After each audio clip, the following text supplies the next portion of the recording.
दरम्यान सरत्या वर्षाला निरोप देण्यासाठी आणि नववर्षाचं स्वागत करण्यासाठी गोव्यात पर्यटकांची गर्दी झाली आहे। गोव्यातील 80% हॉटेल बुक झाले, तर गर्दी वाढल्यानं हॉटेल्स रूमच्या भाडेदरातही वाढ करण्यात आली आहे। पणजीमधील कॅसिनो बीचवर देखील पर्यटकांची मोठी गर्दी पाहायला मिळते। सरत्या वर्षाला निरोप देण्यासाठी आणि नवीन वर्षाच्या स्वागतासाठी गोवा पूर्णपणे सज्ज झाले। आता मी मांडवी रिव्हरच्या काठी बघू शकतो की या ठिकाणी खूप मोठ्या प्रमाणात कसिनोचा व्यवसाय चालतो आणि हे कसिनो आता पूर्णपणे रेडी झालेले आहेत। जशी जशी संध्याकाळ होईल तसं तशा कसिनो ठिकाणी मोठ्या प्रमाणात गर्दी होईल।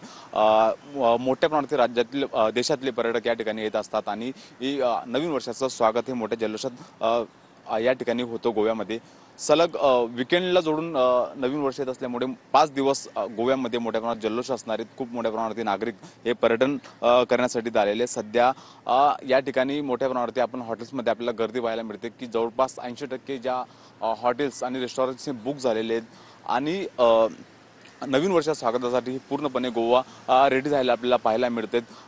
सकाळची वेळ असल्यामुळे थोडी गर्दी कमी, मात्र आता थोडी वेळ जसं वाढेल तशी गर्दी वाढणार आहेत आणि कसिनो असतील, हॉटेल असतील, त्याचप्रमाणे प्रशासन सुद्धा हे नवीन वर्षाच्या स्वागतासाठी ही रेडी आपल्याला पाहायला मिळते आणि नवीन वर्षाचं जल्लोषात या ठिकाणी स्वागत आपल्याला होणार आहे।